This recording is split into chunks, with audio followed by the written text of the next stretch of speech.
Allir þættir samstæðvarinnar eru fáanlegir á öllum helstu hlaðvarpsveitum.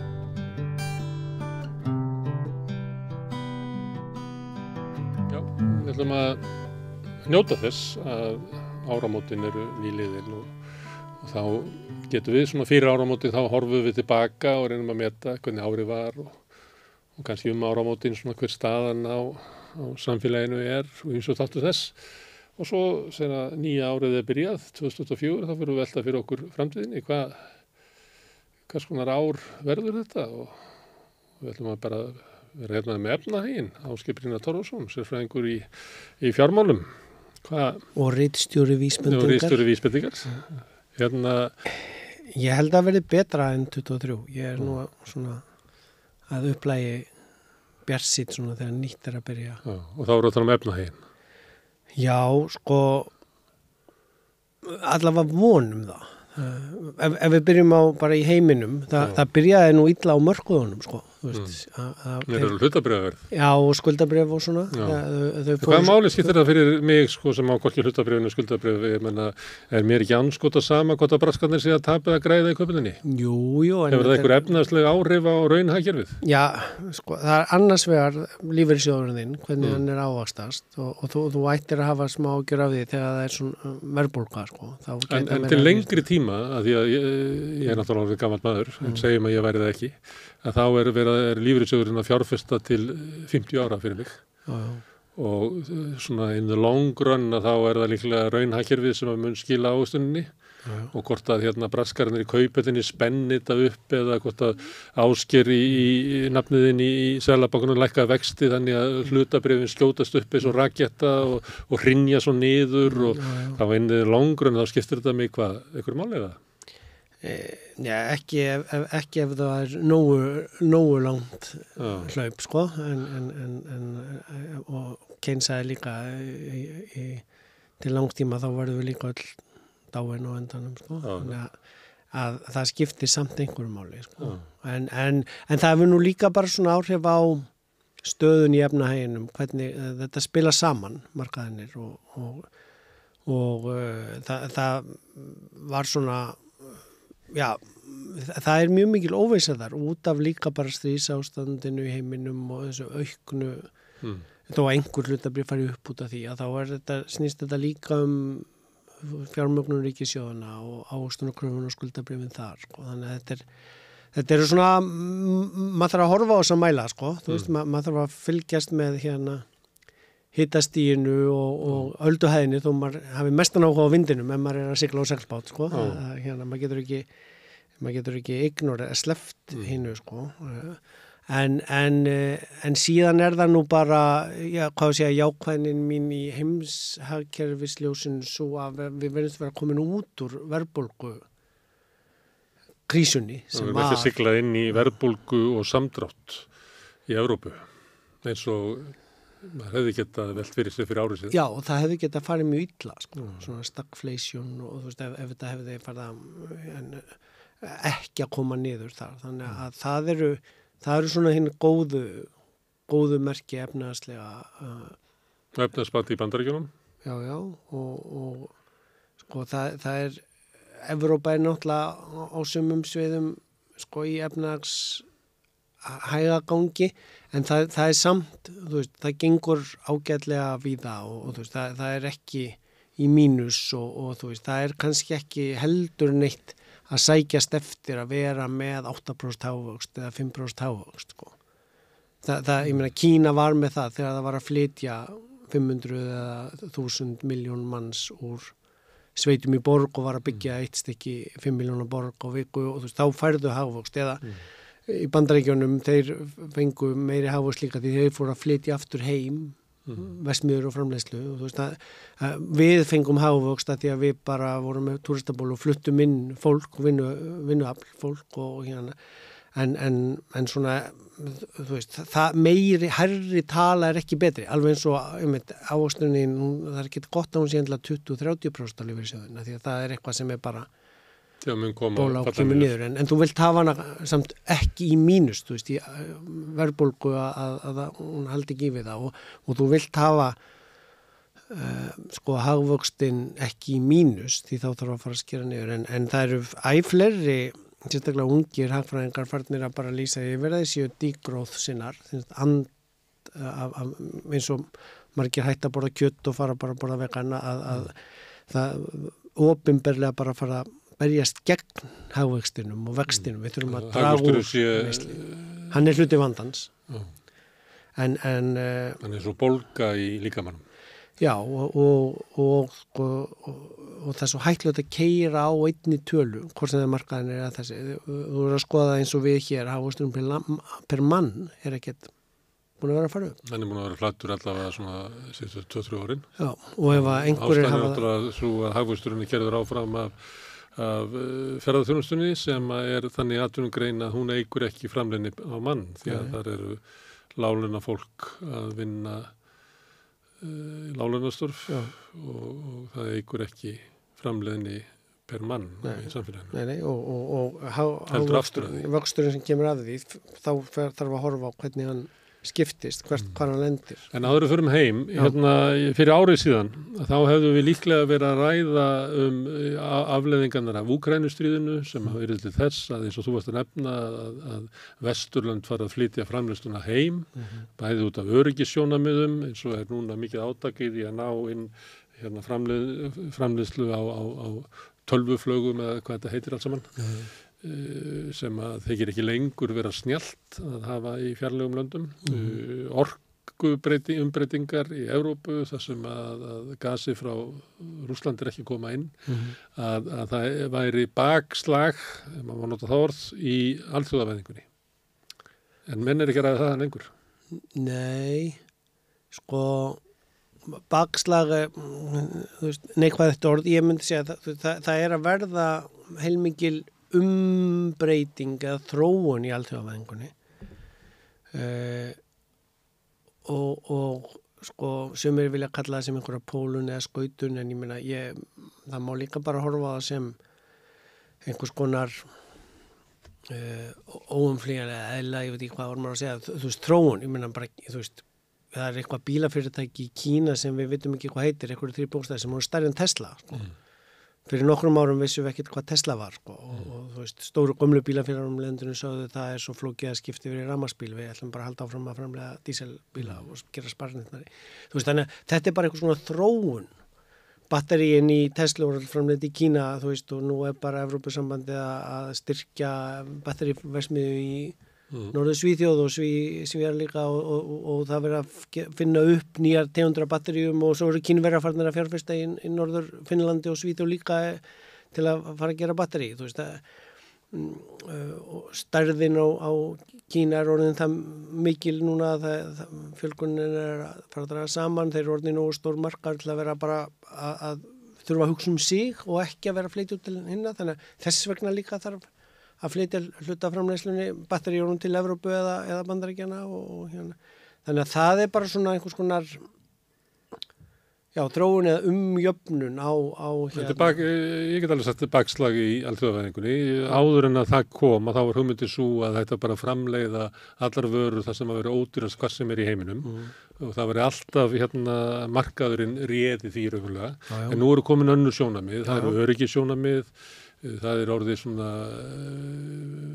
orðið svona virkari atvinnustefna stjórnvalda allstar í heiminum, bæði í Kína og í Evrópu, sem að minni mann bara á fyrstu áratugi 20. aldar.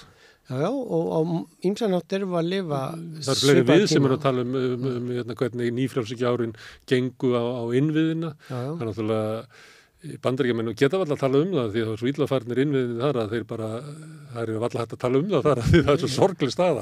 En það er víða verið að ræða akkurat þessa hluti. Þannig að einhver leyti erum við að komin í svona, minni mann meira á svona nation building árin, þar sem að var virk atvinnustefna til þess að byggja upp innviði og atvinnurekstur til þess að renna sterkari stoðum undir efnahaginn hjá mér. Og líka jáfnvel í svæðum, sko, við tökum það út frá ekki endilega nation building, þú veist að ég hrifinn að európska samheila markaðnum, en það eru bara borgarsvæðin í Evrópu, þú veist, þau borgarsvæði sem settu áherslu á fyrir kannski 10 árum að byggja upp mannvænlegt borgarsamfélag með góðum innviðum fyrir almenningssamgöngur, rafdreifnum, þú veist að þar vil kannski fólk frekar búa heldur en í einhverjum gömlum iðnhéruðum eða borgum, þú veist, og hvar eru háskólar og atvinna, hvar er þetta að laða að fólki? Það ekki frekar það sem að dregur fólkið að og svo kannski fólki sem að flytur, það getur þá gröfur að sé lífvænlegra. Það er til dæmis kannski það borgarsamfélag sem hefur vaxið mest kannski undanfarin 30-40 ár er kannski London, sem er náttúrulega hryllilegt skipulags kaos. Já, en er líka núna kannski að súpa svolítið segið af því, sko, og þar kemur þá einhver leiðrétting eða lækkun og þeir eru náttúrulega berjast við að halda einhverjum hjá sér og þar spilar inni líka Brexit en líka bara of mikill ójöfnur, þú veist að það er orðið vandræði með að fá ódýrt starfsfólk inn í London því að það er allt flutt í klukkutíma, 2 tíma burtu og svo kemur COVID og fólk fer að hugsa hlutunum upp á nýtt, get ég unnið annars þar, vil ég vera eða 2 tímum til að fara í þessa vinnu niður í London, sko, þú veist, þannig að þetta er það sem ég meina með, það er gífurlega mikil degla og umbreyting á þjóðfélaginu, sumt af því er eitthvað sem að maður kannski sá fyrir að ætti að fara að gerast þetta í fjármálahruninu, tók oflangan tíma því að gömlu kerfin toga í á móti, sumt af því er líka bara þurfti eitthvað svona ytra áfall eins og heimsfaraldur. Það verður líka engin valdaskipti við hrunið, sko. Auðvaldið raunverulega hefur meiri vald eftir hrun heldur en áður. Já, en svo sjáum við og það er kannski sko tókstreitan sem við erum að fara að sjá á árinu og það er svona segist ég vera vongóður eða jákvæður í enn fyllilega meðvitaðum að þetta gæti farið illa á árinu, ég meina þar þarf maður að fylgjast með líka bara kosningum sem verða á árinu og hvernig þessi bíóvitans stríðsrekstur þróast áfram. Já, það er ekkert sem betur til þess að það skáni að það er bara að harðna átökin bæði í Úkraínu og Gaza. Já. Það eru aldrei verið meiri harðari árásir heldur bara undanfarna daga í Úkraínu og Gaza, nú erum við bara farin að segja að þetta verður nokkra mánuði allavega í viðbót. Og það verður að hafa áhrif á vöruflutninga í Rauðahafinu, þetta verður áhrif á tryggingakostnað flutnings, þannig að það er aftur Bandaríkir hermenn að fara að berjast við Húta sem að mun ábyggilega enda hryllilega fyrir Bandaríkin.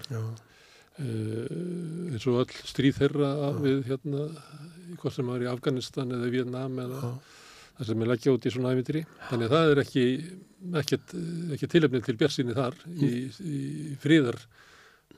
Nei, en við verðum held ég samt að vona og ég út frá aftur hagfræði að fjármálamarkaða vinklinum, sko, þegar þetta farið að hafa það mikil áhrif, við höfum alltaf haft stríð, svo fáum við mismikið af því í fréttum, þú veist, og sérstaklega því sem er langt í burtu, þessi tvö eru svo nálægt okkur og afleiðingarnar af þeim eru að hafa bein áhrif inn í ríkissjóði og inn í vöruflutninga þannig kring og verð á, þú veist, þannig að þá kemur einhvers konar pressa frá fjármagnsvaldinu eða viðskiptavinunum eða auðvaldið byrjar að tapa meira á stríðinu heldur að græða því, þá vilja það stoppa það. Mögulega getur maður reynt að vona eitthvað svona þannig útkomur.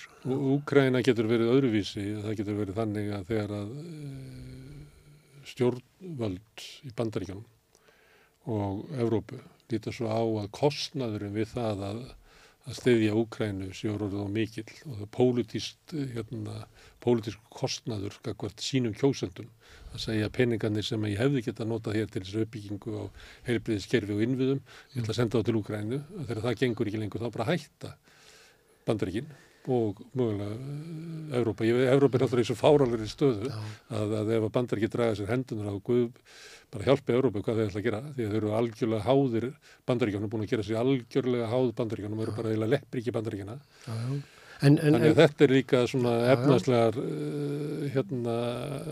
forsendur fyrir kannski breytingum í þessum friðarmálum. En vanmetum þá ekki heldur möguleikan á því sem hægt er að gera þegar á reynir og þar er ég aftur líka bjartsýnn út frá Brussel, þó maður geti auðvitað alltaf verið gagnrýninn og sagt að var of lítið og of seint og hefði þetta að gera meira. Að sko það sem að Brussel náði að gera í Evrópu í heimsfaraldrinum og í framhaldi af honum að það eru hraðari breytingar heldur en maður hefur séð lengi, þó þar hafi kannski ekki verið nóg, og European New Green Deal, þú veist, nýji græni samningurinn, Next Generation EU, þar sem er stuðningu við ungt fólk að draga úr atvinnuleysi ungs fólks, þú veist, drög að svona hálf sameilir atvinnuleysistryggingunni í Evrópusambandinu og síðan svolítið stóru fréttinnar undir lok árs varðandi sko stuðning allavega frá framkvæmdastjórninni við Úkraínu og aðildarumsóknina þeirra á það að sko ég þó ég sé aftur fyllilega meðvitaður að auðvitað ef að Pútín vinnur heldur áfram og eflaust hans plan að nota, flóttamennina, orkuflæðið, afleiðingarnar af stríðinu í Úkraínu, pólitísku ógnaröldina, hann að styðja við frambjóðendur í sumum löndum, þú veist, það hluti af hans hernaðarbatteri að brjóta niður eins og allir gera, eins og Vesturlönd hafa stutt sko sína menn í baráttu bæði í Úkraínu og Hvíta-Rússlandi og í Rússlandi og allstaðar og í Póllandi og víðar. Og punktur minn er þessi að sko, og Evrópusambandið er alltaf þannig hugmynd, alveg frá upphafi, að hún getur klikkað, hún getur fallið saman, og þá erum við í hræðilegum heimi, en hún hefur sýnt það, ef maður hefur fylgst með sögunni, að einmitt í krísum og þannig ástandi, að þá þróast hún áfram, hugmyndin, og ég allavega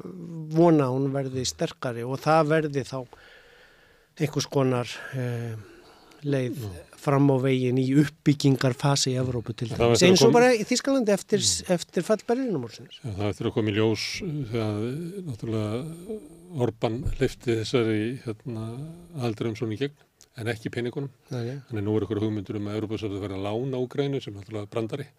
Því að Úkraína getur ekki borgað neitt. Nei, en það er nú stundum gert í svona ástandi. Þá er verið að reyna að fara fram hjá því að það þarf samþykki allra til þess að veita þeim styrk og þá er bara búið til ykkur lán. Þannig að þetta er að koma í ljós hvert þetta þróast. Já, ég meina, aftur þarna segir, og það er að hluta til vegna snjallara lögfræðinga eða snjallara frumvarpsemjenda á sínum tíma, til dæmis varðandi reglur Evrópska seðlabankans, sem gerði það mögulegt í Evrókrísunni að Evrópski seðlabanki sem ekki mátti lána ríkissjóðum á frummarkaði, gat búið til lögformlega hæfilega leið á þess að þyrfti að fara í treaty-breytingu og studdi við ítalska ríkissjóðin og fleiri fátækari landa eða skuldsettari landa Evrópu og skaffaði ódýrt lánsfé eins og seðlabankar gera í löndum þegar áreinir. Þannig að þú veist þau er svo gaman að tala um Evrópusambandið. Ein leið til þess að meta hversu vel stóð Evrópusambandið sig í gegnum krísuna og síðan orkukrísuna sem kom sem náttúrulega afleiðing af fádæma vitlausri orkustefnu Evrópusambandsins. Þegar að gasið hættir að koma frá Rússlandi þá 17-faldast raforkuverð í Suður Noregi. Þetta er náttúrulega klikkað kerfi. Hver er afleiðingin, pólitísk afleiðing, stóð Evrópusambandið sig vel eða ekki? Við getum skoðað kosningaúrslit sem hafa verið eftir þetta. Það eru ultrahægrið vinnur Ítalíu, Svíþjóð, Finnland, Holland, ekki Spán, rétt slapp fyrir horn, munaði bara einhverju 3 mönnum, annars væru við komið Vox í ríkisstjórn á Spáni. Þeir munu vinna Belgíu. Þannig að þannig erum við að sjá sko svona ákveðin, við getum kallað þetta félagslegan óróleika sem er merki þess að almenningur sætti sig ekki við stjórnarstefnuna og er þannig ósammála þér að Evrópusambandið hafi gengið vel að eiga við COVID og orkukreppuna eftir Úkraínustríð. Já, og sko þarna aftur segi ég eins og þegar ég var að kenna sko, það er ekki eitt eða hitt, það er ekki ein kenning eða rétt og ránd. Sko frá sjónarhólunum sem ég var að tala, svona makróð, yfir þjóðhagslegum sjónarhóli á efnahagsástandið í álfunni eða okkar nærumhverfi. Þá tókst að gera hluti sem eru meiri breyting en mann hefur séð áður. En auðvitað, og ég get alveg flutt mig yfir í þann sjónarhól, alveg eins og ég stóð með Grikkjónum sem voru mjög ósammála við tróikuna, Alþjóðagjaldeyrissjóðinn, Evrópska seðlabankan og framkvæmdastjórn Evrópusambandsins, hvernig þeir fóru með það og það er svívirðilegt, hvernig var farið með fólk þar í Greiklandi sem núna búið að taka sér 10 ára vinnu upp úr, þú veist, að það þýðir, þú veist, og það mjög ógnvænlegt hvernig þetta að koma út úr kosningum, útkoman, en aftur þar, ef maður fer yfir þjóðlegan stólinn, að þá verður maður, ef maður trúir á lýðræðið, að einmitt trúa á þær niðurstöður sem kom út og setja sig við þær og sjá hvernig þetta breyta hlutunum eftir því. Nýfrjálshyggjan búin að vera á undanhaldi, seigt og hægt sumstaðar, mikið og hratt annar staðar, alveg frá fjármálahruninu. Orkumarkaðurinn sýndi þarna bresti sína í einmitt, hvernig fullfrjálsmarkaður ekki að skila. Það var búin að sína áður, hvernig það var ekki verið að byggja upp nægilega mikla græna orku þar sem að markaðurinn átti að leysa það sjálfur. Það var þar sem að ríkisstjórnir eins og í Danmörku ákváðu að gera það með stunningi og byggja upp fyrirtæki sem að urðu þá stór þar því þau voru að framleiða spaðana á vindmylluna sem ríkið keypti eða ríkisorkufyrirtæki keypti til að, en það stefnumótun og ákvörðun og atvinnustefna, iðnaðarstefna, orkustefna, og spátt kannski einmitt niðurstaðan þar var öðruvísi en í öðrum löndum að því þar var gert meira í baráttunum við verðbólgun og lífskjarakrísuna að því að það sem að fólk fór illa út úr lífskjara afleiðingunum af COVID eða verðbólgunni, aukningu. Það voru stór frumvörp til auka réttarbætur leigjenda, það voru stór frumvörp til þess að bæta adressa margt af því sem við erum til þess að glíma við hér og stjórnvöld bara sinna á engan átt. Og fjöldi hagfræðinga var steinhissa. Það tókst vel að ná verðbólgunni niður þar. Þannig að þetta dæmi líka breytingar og þróun og sko Brussel tekur alveg mark á svona mælingum og samanburði milli landa. Þannig að og þá mögulegt að breyta policy eða stefnu hvað krefst. Ég veit ekki hvenar eða vel hægt að gera í að breyta orkumarkaðin, en það voru opinber inngrip á orkumarkaðin þegar hann fór út í móa. Og umræður að breyta kerfinu sem að Íslendingar ættu að fylgjast með, það sem að orkumálastjóri hér að benda á annmarkana af þessu sama kerfi sem hér, bara virkilega hægt á því að einhverjir heilsalar, einhverjir milliliðir inn á markaði geti búið til orkukrepp á Íslandi, þó að sé nóg orku. Og þeim langar það eflaust og lobbyistanir sem stiða þá eru bara ráðast á orkumálastjóran. Vilja raunverulega koma orkukreppa til þess að það verði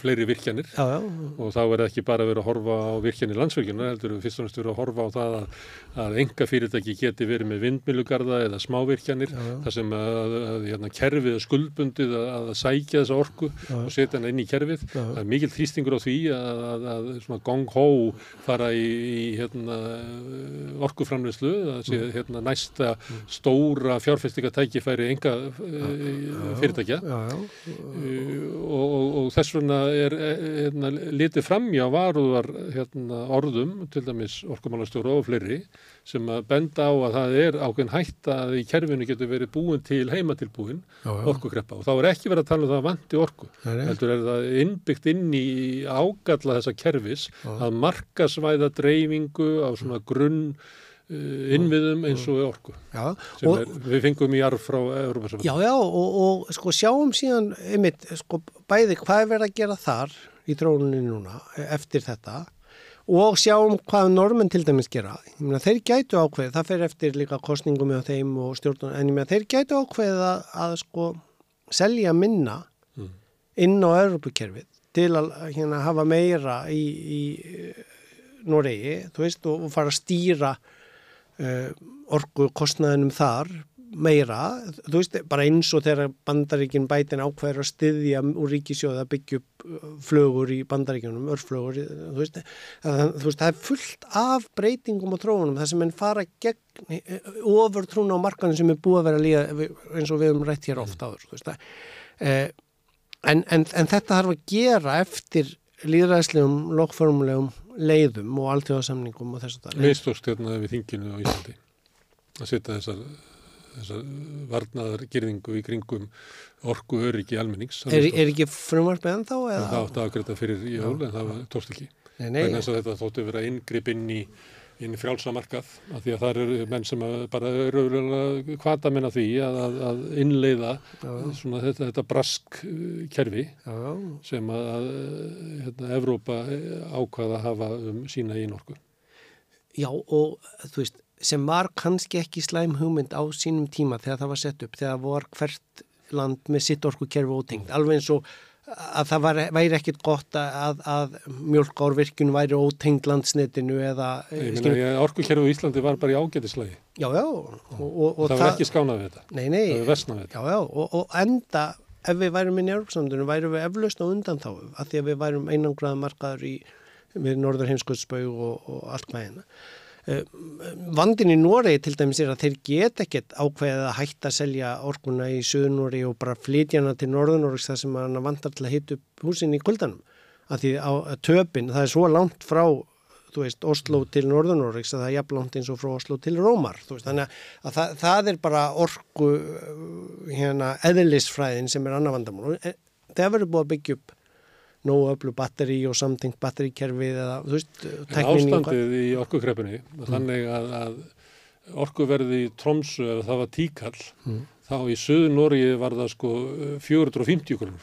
Það sem orkan var næg, þar var hún rándýr, en það sem var minni, þar var hún ódýr. Já, og þetta birtir bara, skilur, vandan við markaðin á svona, og einmitt af hverju, alveg eins og það birtir það að það hefur ekki verið nægilega byggt upp af grænum orkuvirkjunum. Nefn í Kína, það sem það er gert með ríkis ákvörðun.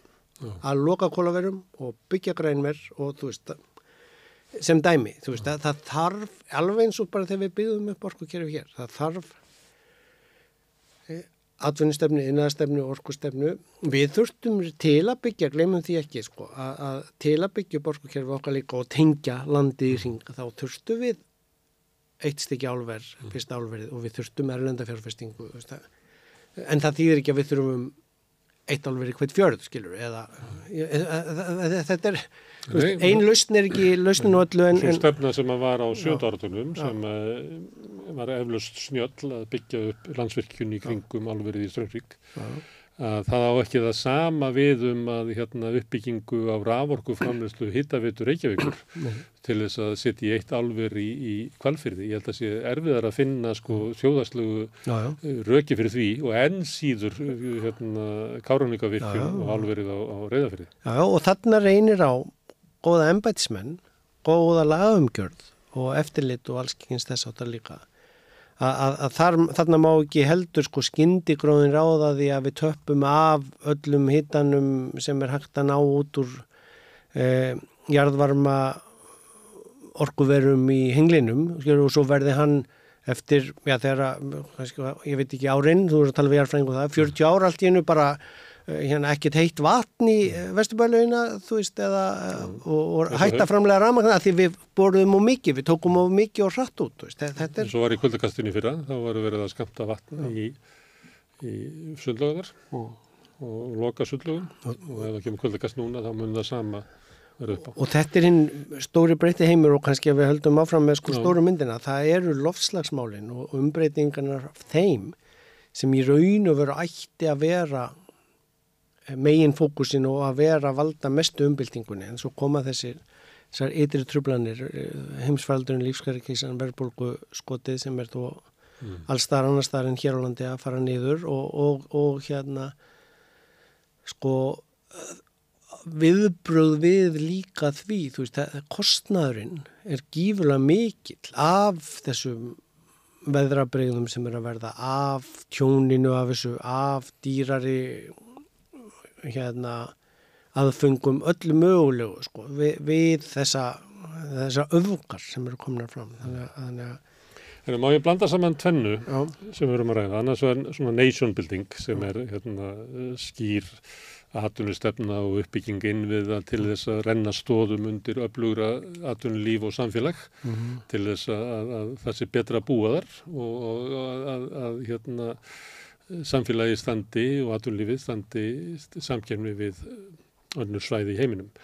Og það að þú nefndir áðan að þegar verið að skoða Evrópu þá er þetta ætti að skoða kannski vaxtarsvæði einstakra borga frekar heldur landa sem að það kannski það eflaust sko fróðlegra að skoða bara Lyon og svæði í kringu það heldur en Frakkland í heild og þá komum við kannski að því sko hvers konar fyrirbrigði Ísland vegna þess að Ísland land en það líka borgríki og það eru núna 85% af þjóðinni býr frá Borgarnesi að Selfossi út á Reykjanestá á þessu hring sem eiginlega orðið stór höfuðborgarsvæðið, einu sinni gátum við tala höfuðborgarsvæðið af því að Reykjavík sagði ekki alla söguna og þá Reykjavík var lengi vel svona 2/3 af höfuðborgarsvæðinu og höfuðborgarsvæðið 2/3 af landinu. En núna erum við komið með sko miklu stærra atvinnusvæði sem næra á milli Hvítána eins og sættir. Og þetta svæði að þróast bara í takt við aðrar evrópskar borgir, aðrar evrópskar metrópól. Og þetta orðið svona miðlungsstór evrópsk borg. Ein ástæðan fyrir miklu fólksflutningu til Íslands það að þessi borg að vaxa en búin að þurrka upp mannauðinn sem að gat soga til sín af landsbyggðinni og við sjáum eiginlega engin merki þess að það sé verið að flytja fólk af landsbyggðinni til Reykjavíkur lengur. Og af þeim sökum að þá þarf þetta fyrirbrigði, stór höfuðborgarsvæði, að sækja til sín sko starfsfólks úr öðrum landsbyggðum. Þannig að fólksflutningarnir eru ennþá í gangi og þetta dýnamíska fyrirbrigði lifir ekki nema að fá til sín fólk á landsbyggðunum, alveg eins og borgirnar í Kína og Lyon eða allar, bara þetta að gerast út allan heim. Við erum einhvern veginn blind fyrir þessu að það þetta fyrirbrigði sem að þróast á svona tiltekinn máta sem meiri líkindu við borgir annars staðar. Og svo einn munur á þessu og Lyon þótt að sé víða þessi ólíkar sveitastjórnir sem að halda til dæmis utanum París, alltaf ekki 8 milljónir sem búa raunverulega í París, en það eru bara 2,2 milljónir sem búa inn í París, sko sveitafélaginu París. En það sem að maður velta fyrir sig svolítið það eiginlega engin stjórn á þessari stór höfuðborgarsvæði. Og Reykjavík stundum að láta eins og séðað, geti hægða sér eins og Lyon eða þessi stór metropolitan út í heimi. En raunverulega það svona svolítið blekking því að Reykjavík bara oflítill hluti af þessu stóra svæði og það ekki pólitísku vilji til þess að láta Reykjavík hafa sko forystulutur eins og í þróun svæðisins. Já, þarna erum við sko, ef við flytjum fókusun aðeins sem, þarna liggur alvarlegi vandinn eins og ég sé það í sko pólitíkinni hér, þar að segja hvernig sveitarstjórnastíi versus landsmálapólitíkin eða ríkissjóður og í einhver svona skítkasti út frá því að það í stjórn á sveitarfélagunum stóru, einhver sem í öðrum flokki heldur en stjórnandinn í fjármálaráðuneytinu og þá bara eyðilagt eða engin stefnumótun í... Það verður flýta stofnanir bara eitthvað burtu. Já, og bara tala borgarlínu í 40 ár. Standi vegi fyrir uppbyggingu samgangna. Já. Þú veist, og þetta rosalega skaðlegt að því að sko, þannig sko sama eiginlega hættan eða ógnin að sko bara snjallt ungt fólk sjáu bara þetta einhver vitleysa hér í gangi eða fær ekki leikskólapláss eða kemst ekki í vinnuna nema á 2 klukkutímum eða þú veist að það velji bara aðrar betri lífvænlegri borgarsvæði sem geta verið á Skandinavíu, Evrópu eða annar staðar í heiminum þar sem það getur notað hæfileika sína, menntun, alið upp börnin sín og byggt sér upp heimili á lífvænlegri máta því fólk vill fá það og ef þá að vera sko eins og við rífumst hvar Landspítalan þetta vera staðsettur í 20 ár þú veist og nú ætlum við að rífast hvernig borgarlína að vera eða Landspítalan settur niður á vitlausa stað út af þessu að það var ótti Reykvíkinga við að missa hann út í Vífilsstaðalandið að því það var svona okkur vilji stjórnvalda á þeim tíma. Já, það var að setja þarna niður sem að ég held að þurfi ekki annan að keyra framjá að þetta alveg undarlega stór bygging þarna í hverfi sem að svolítið öðruvísi. Já, og íbúar í Fossvoginum hefur líka verið svektir yfir því ef þetta hefur komið þar, þú veist, þannig punkturinn aðalega sá, við höfum ekki efnaði verið 20 ár að ákveða hvar við ætlum að byggja spítala. Verandi síðan meðan nánast sprungin, bara út af hjúkrunarheimilum sem við gátum ekki byggt heldur, að þú veist, að því vorum að rífast spítalan og við gátum ekki einu sinni byggt hjúkrunarheimil. Þú veist, að þetta vandinn og það einmitt út af eitthvað, svona sveitarfélagið eða ríkissjóður, skilur, bara, þetta svo glabræðislega alvarlegt í stjórnun efnahagsmála að allt sé keyrt á einhverju svona annars vegar einhverju flokkar mismunandi bæjarfélaga eða ráðuneyta eða og engin stefna og stefnumótunum býtur hvernig efnahagslíf og atvinnulíf og hagsæld ætlum að byggja upp hér. Og alls konar hluti sem geta blandast inn í umræðinu eins og við tölum aftur spítalan. Að það var allt í einu komið þeir sem að vilja halda flugvellinum í Vatnsmýrinni. Allt í einu eru þeir stuðningsmenn að hafa í spítalana þarna. Og það einhverju kallar sem eiga sessnur og nenni ekki að gera upp á Sandskeið til að taka loft á einkaflugvélunum sínum og þá er búið til eitthvað hugtak eins og neyðarflugbraut og þú veist við glóprum niður ansi miklum möguleikum til að byggja upp betra samfélag með svona hinnum sér ég veit ekki hvaðan þetta kemur sko, svona maður getur vitnað í Laxness eða einhverja Íslendingasögur eða eitthvað, þú veist eða Smjörklípur Davíðs eitthvað svona sko, að það er alltaf hægt að fókusin fer á eitthvað rifrildum eitthvað, þú veist, ég meina að hafa 10 ára ámæli æsseif dómsins líka, þú veist það var 25 ára ámæli Sundabrautar daginn sem ekki árið ennþá fædd. Nei, en þú veist, við veitum úr ríkissjóði afslátt á rafmagnsbíla sem eru keyptir í úthverfin hjá velstæðu heimilunum og svo erum við rosalega hissa þegar að það er allar götur fullar af bílum að því við erum búin að fjölga bílum, bæði út af fjölgun fólks og að við studdum kaupa á þriðja bílinn inn á velstæðu heimilin sem halda áfram að keyra dísiljepan og bensín fólksbílinn og bara bættu við rafmagnsbílnum fyrir mennskælingin eða eitthvað, þú veist og þá náttúrulega bara, þú þarft ekki að vera með doktorspróf umferðarverkfræði til að sjá að byttu vegakerfið í borginni springur við þetta á einhverjum tímapunkti. Og þá verða allir voða reiðir við því og þá kemur einhverja patentlausn en við áttum að vera fyrir 10 árum byrjuð að byggja borgarlínur, almenningssamgöngur sem ætti að vera núna að vera frá að opna.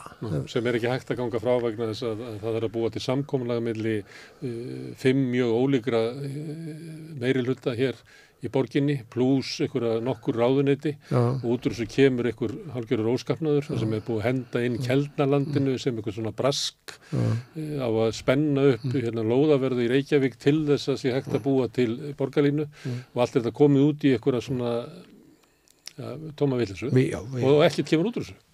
Nei, við verðum að Ég held að þessum engu nær borgarlínu núna heldur við vorum bara fyrir 15 árum. Já, það er nú sko fyrirliggjandi aðalskipula og einhvað samráð sveitarfélaginu á höfuðborgarsvæðinu það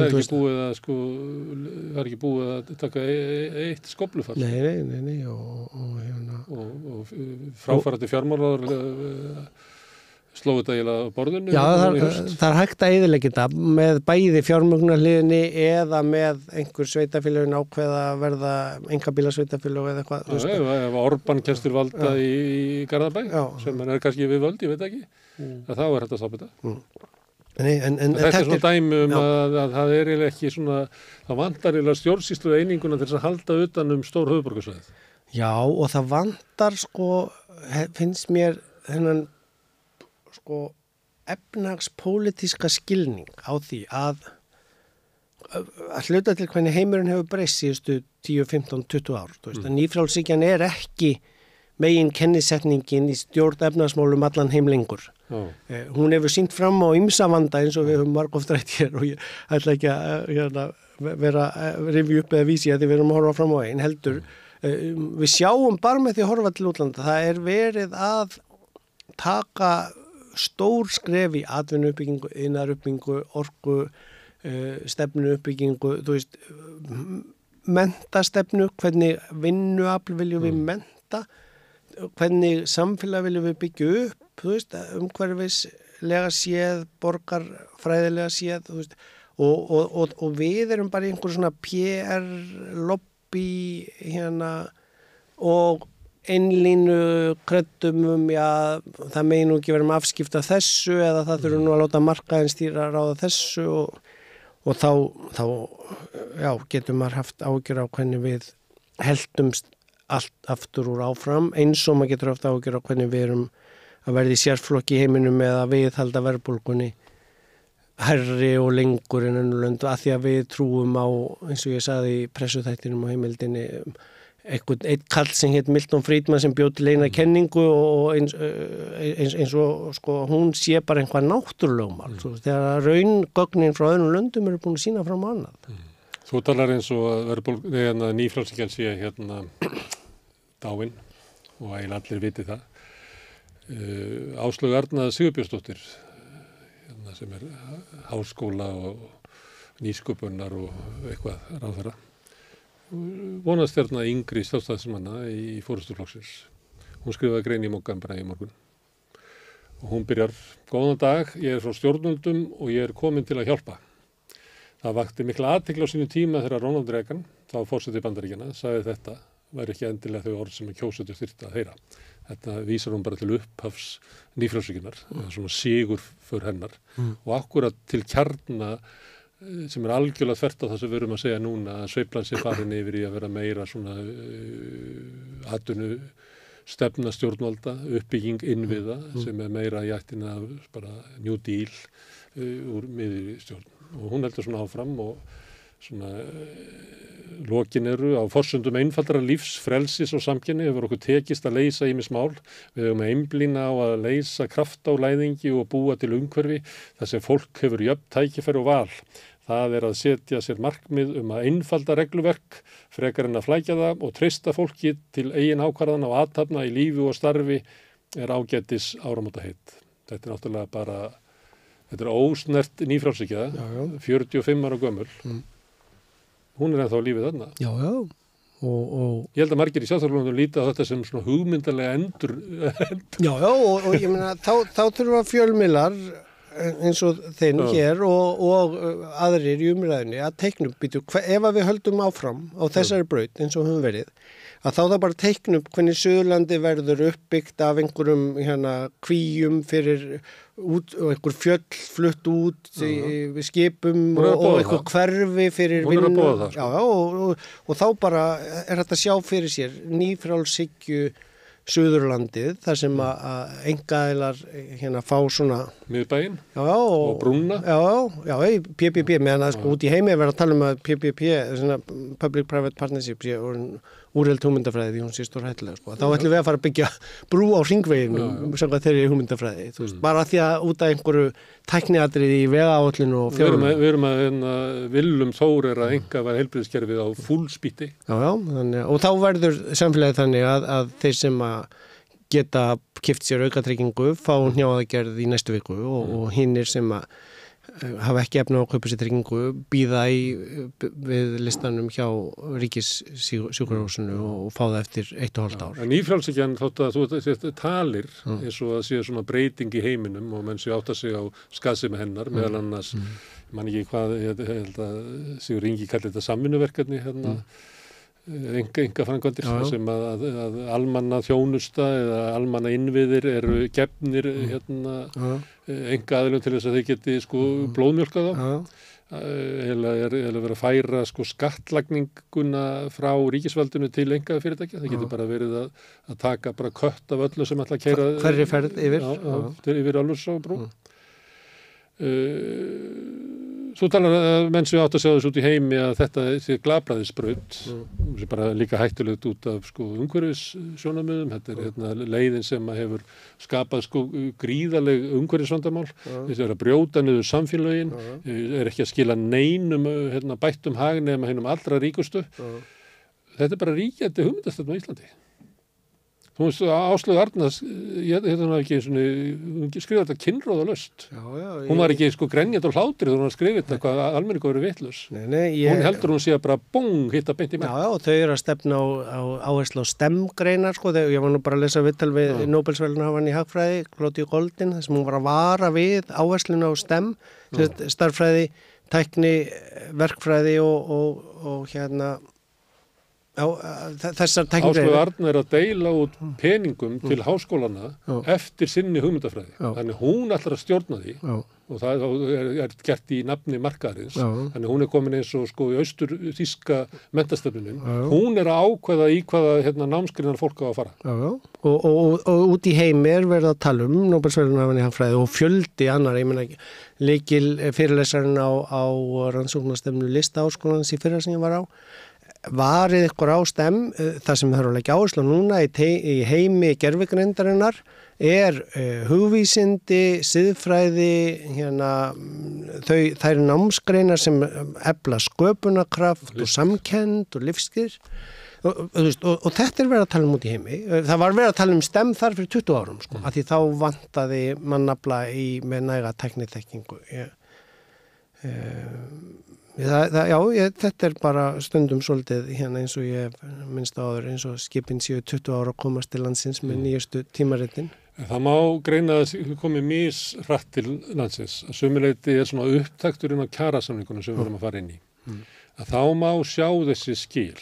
Að einhver leyti þá hefur verkalýðshreyfingin verið að leggja áherslu á að til þess að byggja hér upp gott samfélag og til þess að skapa sko félagslegan stöðuleika, þótt að verkalýðshreyfingin sé kannski ekki að orða það með þeim hætti, til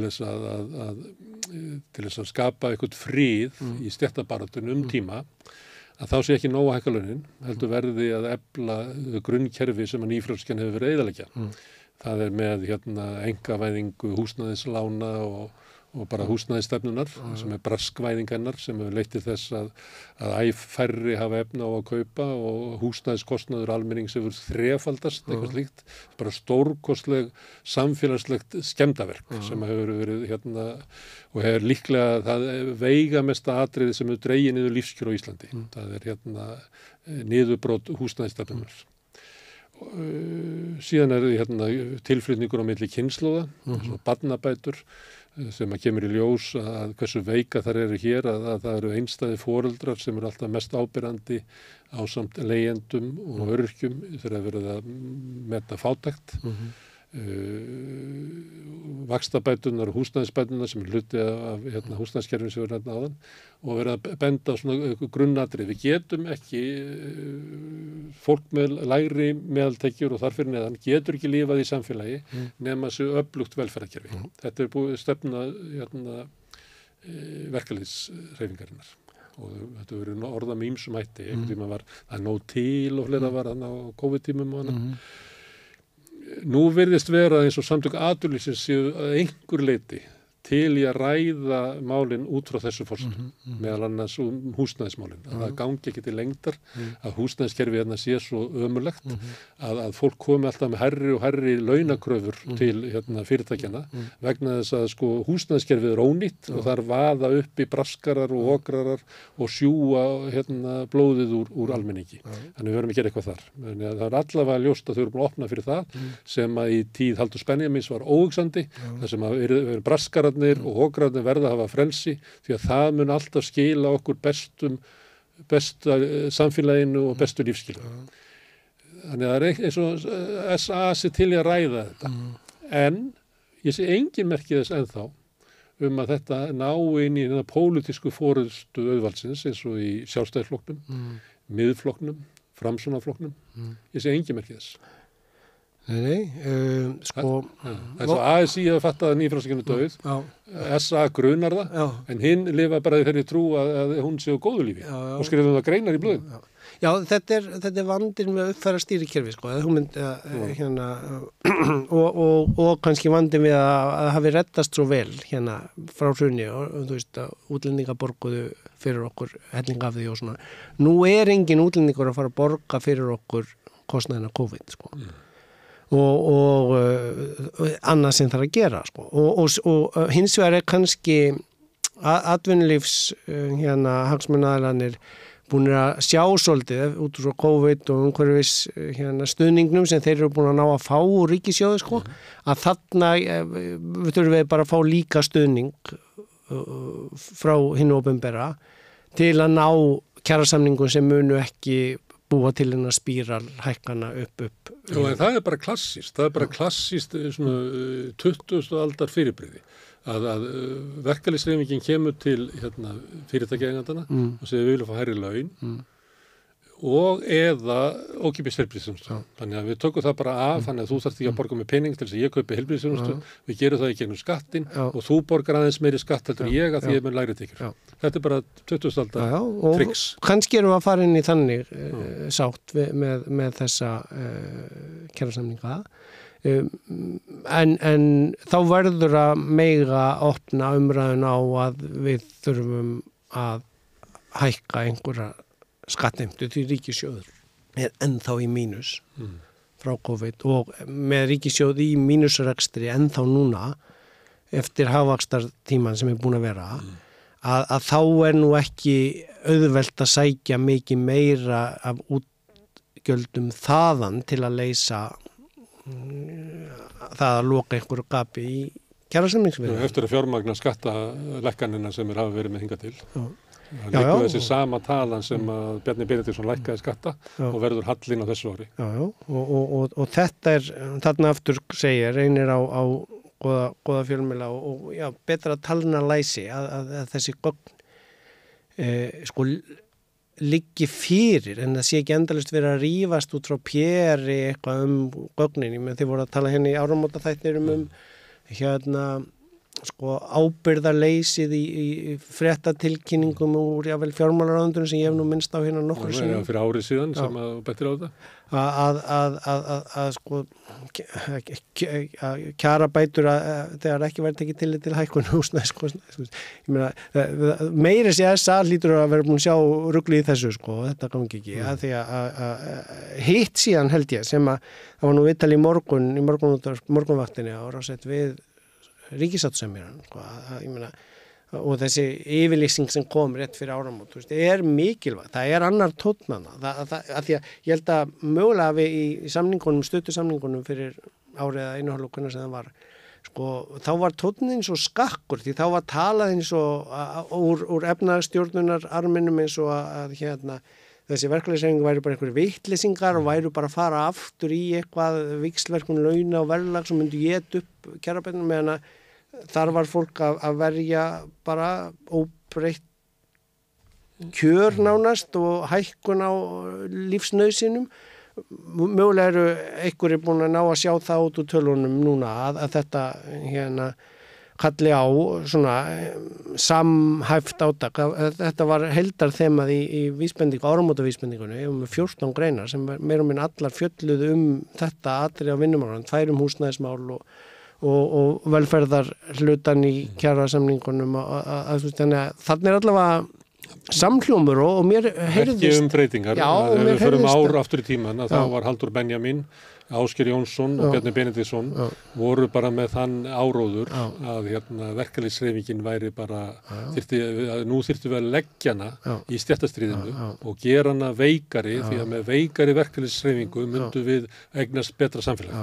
Raungögnin eru búin að sýna okkur annan. Verkföllin frá Eflingu og síðan BSB í sumar eiginlega sýndu fram á það að þetta er ég veit ekki hvort að þetta fólk þegar þetta var æskilegt, en þetta er alltaf óvinnandi vegu fyrir þau. Almenningur mun rísa upp og hafna þessu kenningu.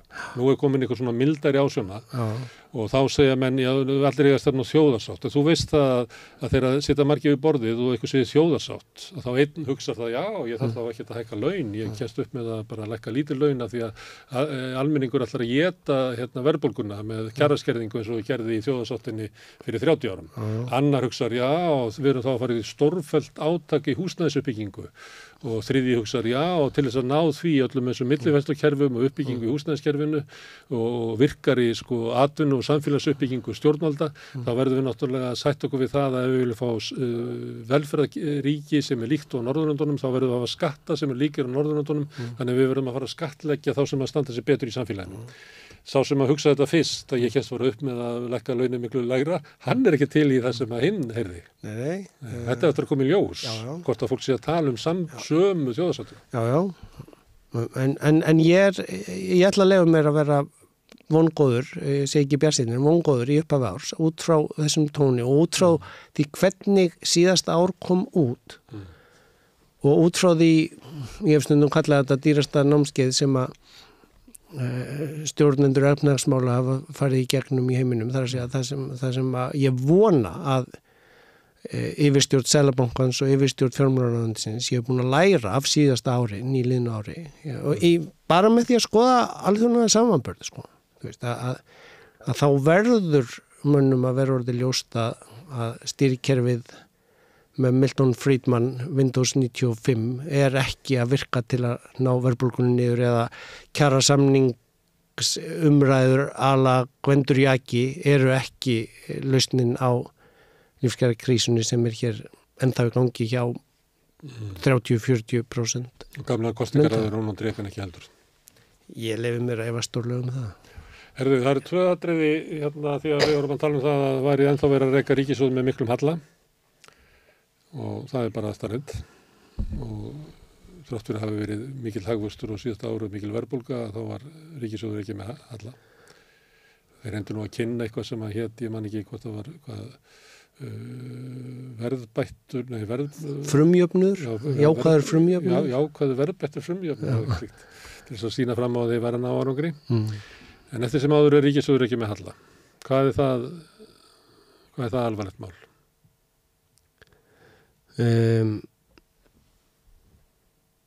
Það er alvarlegt mál af því að það er frestun á skattheimtu á komandi kynslóður eða börnin okkar eða allavega kjósendur á næsta kjörtíðanbili. Má segja að ef það er svo að þá hafi skattalækkanir Bjarnar Benediktssonar verið gerðar upp á krít. Já. Það er mjög alvarlegt mál. Já. Það er það sem að Liz Truss var hent út úr Danmörkstræti 10.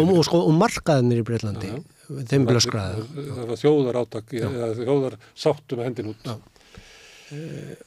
Og eins og ég hef rætt hér áður þegar við erum í miðjum heimisfaraldri eða jafnvel þegar það byrjar eldgos að þá er ekkert mál að reka ríkissjóð með halla til að berjast við veiru eða byggja álmu við spítalan í Hvelli til þess að því við drullumst ekki til að byggja hann þegar við áttum að byggja hann að koma allavega upp þannig að gjörgæslan springi ekki og setja upp jarðeitur eða jável kaupa húsnæði fyrir Grindvíkinga.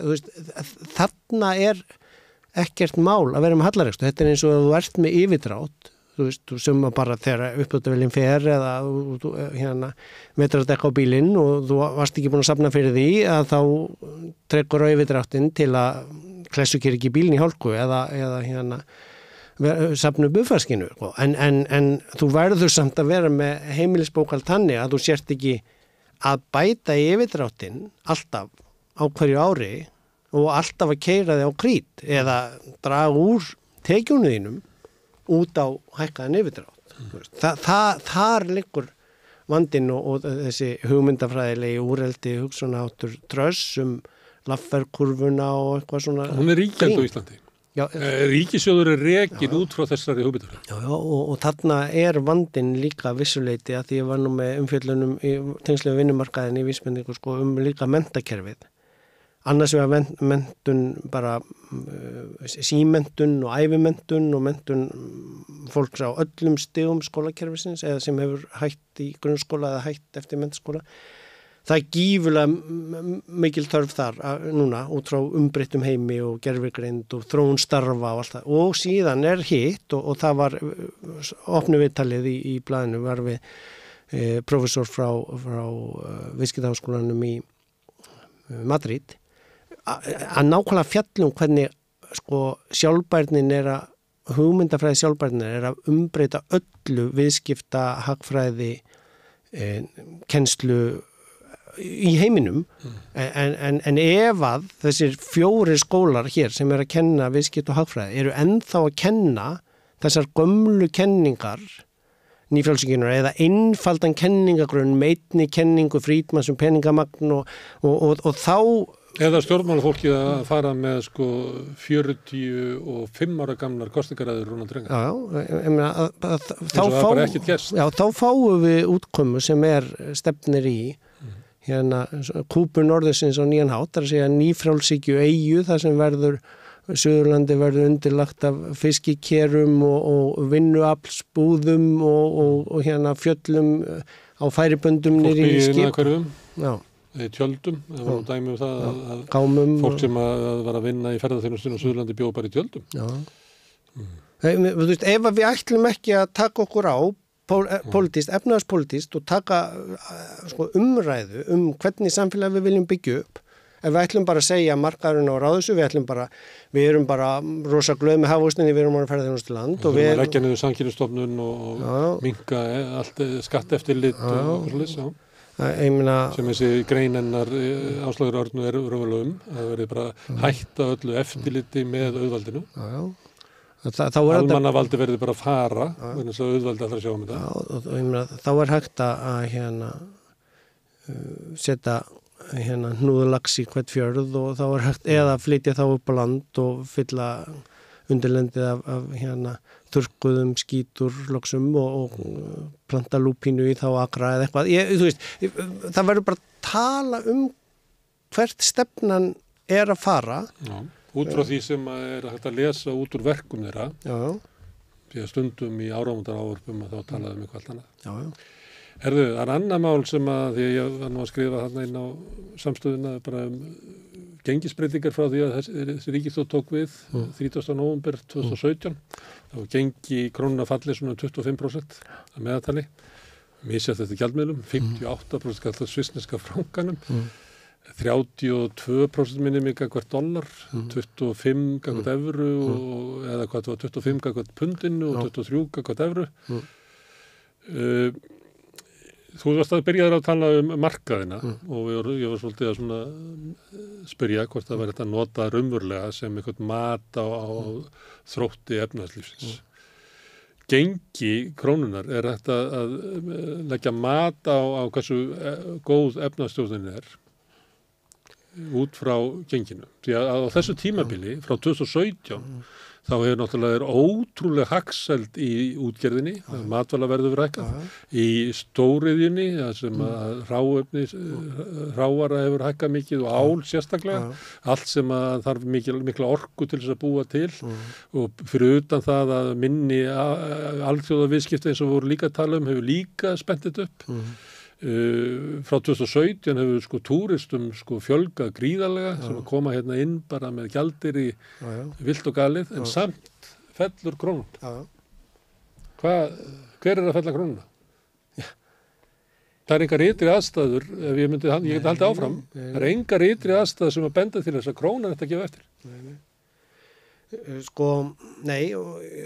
Gjaldmiðlar eru flókið, ég meina þannig að munurinn sem hún tekur til dæmis á milli við höfum fallið á Bandaríkjadollar og evru, skýringin í því er bara aðeins breyttur balans á milli evru og dollarsins sem var komið í 1,1 og þú veist þannig. Þess að tók ég meðaltalið 25% cirka bát. Og þetta ánáttúrulega, ég meina gengið hjá okkur verandi með minnstu eða næst minnstu mynt í heimi og svona reyna að stýra henni frjálsar einhverju markaði. Það er náttúrulega tvennt þar sem kemur til. Ég meina, þegar það komi áföll, þá gengi að gefa eftir eins og við fengum bara 50% gengisfall hér eftir bankahrunið sem er bara kjararýrnun fólks nánast helming. Allt verður helmingi dýrar og launin verður helmingi. Líka í upphafi COVID sem að jafnaði sig, líka í upphafi Úkraínu innrásarinnar.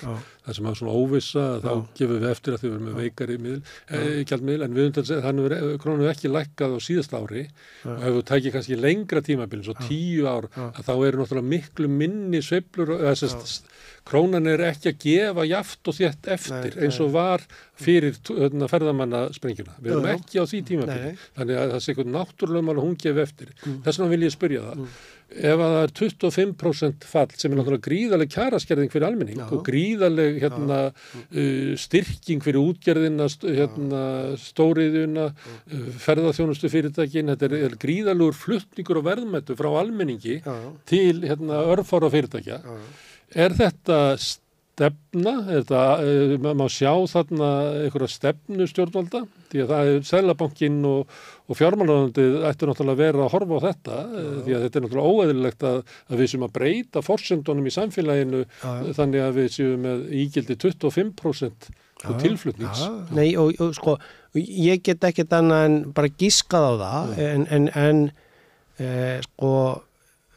út frá innflæðinu sem túristanir koma með og þar vantar okkur aðeins betri greiningu, hvað þeir að eyða miklu, það tölur kortaveltu og aðeins svona, en ég, ef ég fyrir á veitingastað þá er ég að reyna að meta hver mikið útlendingar versus Íslendingar, ég held að útlendingarnir sé ekki að eyða neitt miklu í veitingastaðina, hér að meira efri helmingurinn innanland sem að fer þar, en þetta vantar mann betri talna greiningu á.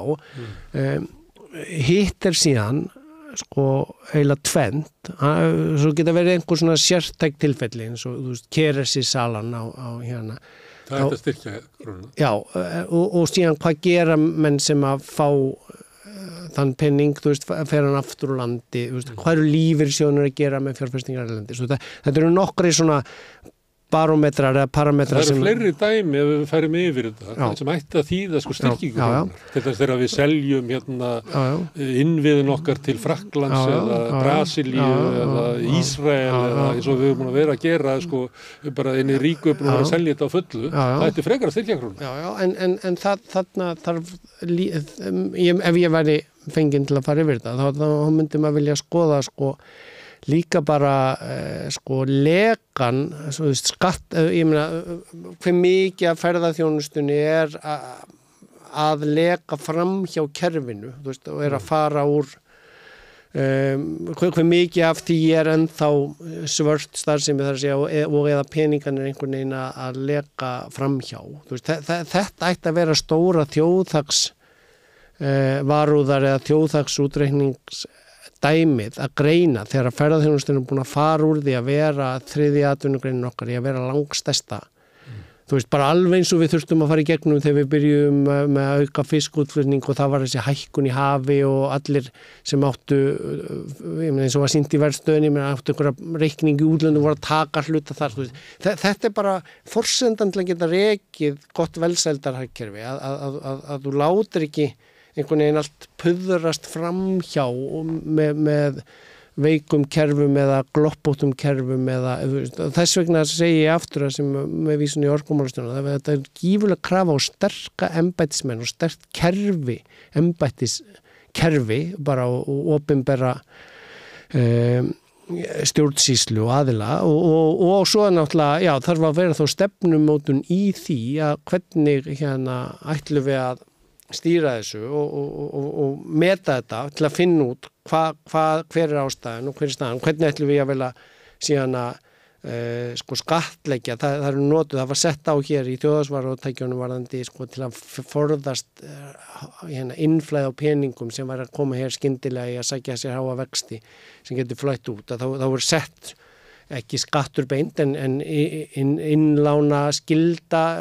helmingurinn og sé án vaxta, það er alls konar tæki og tól til að hafa áhrif á þetta og ég meina, við erum með gjaldeyrisforðan sem Seðlabankinn er að stýra, þeir eru að taka svona högg á gengið svona haldaði innan einhver spil. Það er ekki notað þetta neinu ráði, þannig að líklega er gengið það sem Seðlabankinn vill hafa það og þar lendi vill Seðlabankinn að gengið hafi síið 25% frá því ríkisstjórn. Það er opinber stefna að verja gengið þar sem að það er 25% gengis sem hækkar útgjöld heimilana en bætir hag útflutnings- og samkeppnisgreinar. Það er að vera bara opinber stefna. Opinber eða óopinber en það er sagt að við séum með fljótandi gengi og markarinn er á því. Ég veit bara frá Skandinavíu, Svíþjóð, það sem var gerð eftir árannsókn á sem er 30 sinnum stærri en við og mun sterkari öflugur og stærri gjaldmiðill, elsti seðlabanki heimi, að gengi sænsku krónunar hefur alltaf flotið, skoða bara sögulega innan svona smábils í tengslum við þýska markið og síðan eftir að það fór inn í evruna við evruna. Að því að það er bara þeir eru inn á hinnum sameiginlega evrópska markaði, Volvo bílarnir sem eru búinir til í Svíþjóð, þeir kemur frá Slóveníu, Slóvakíu, Portugal og þannig að það er bara, það þarf að mattsa það evrulega séð. svo það sem þeir selja til Bandaríkjana í dollar, þú veist, það eru bara volóversmiður í Bandaríkjunum, þú veist, og svona rekum maður iðnaðarsamfélag og velferðarsamfélag og þú veist, þar er ekki verið að taka 30, 40, 50% kjaraskerðingu gegnum gengisbreytingar til að Það er hér. Og ég að tala um þetta þegar nú er að tala um þjóðarsátt og þjóðarsáttur snýrist að höggva á víxlverkunum gengisfellinga og launakrafna. Og það var deilt um það hvort að gengið væri fellt að því launin hækkuðu mikið eða hvort að launakröfuna væri svona háar vegna þess að gengið hefði verið fellt svona mikið. Það var alltaf verið að búa til jafnvægi á milli stöðu sjávarútvegsins fyrst og fremst og svo launa.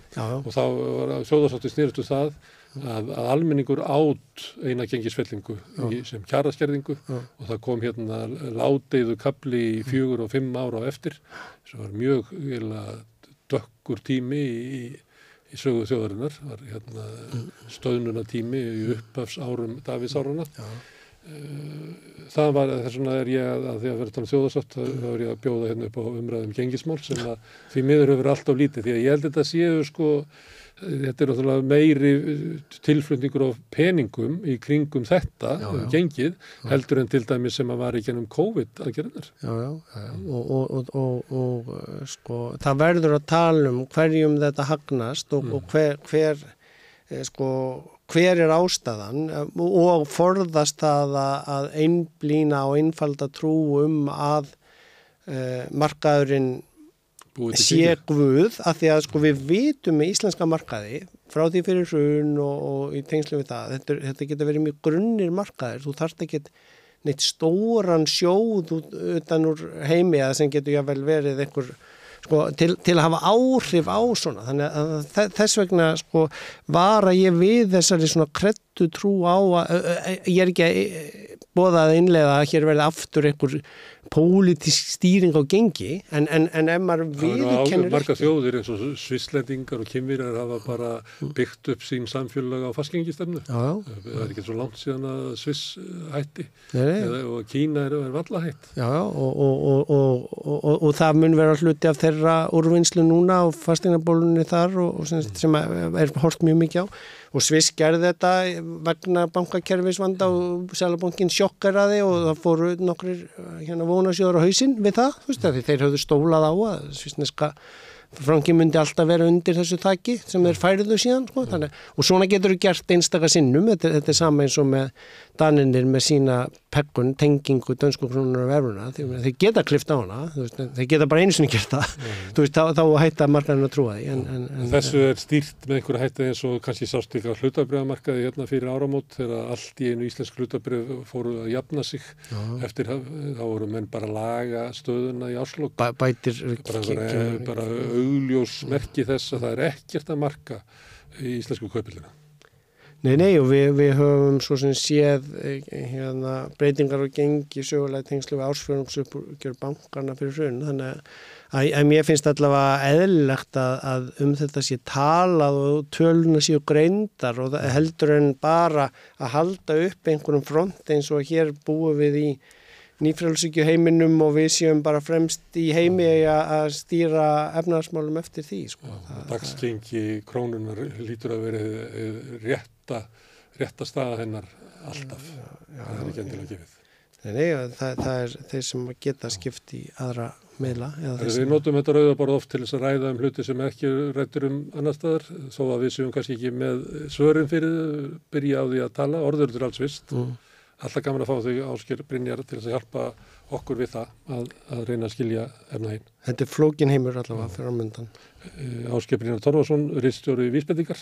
Kæra þakkir fyrir komuna. Takk fyrir mig. Og við höldum áfram að reyna að skilja tímana sem við lifum, samfélagið sem við búum í og heiminn næsti kafli eftir augnablik. Húsnæðiskostnaður tekur meira en helming á ráðstöfunartekjum verkafólks í Eflingu. Hvernig er þetta réttlæta það? Efling stéttarfélag.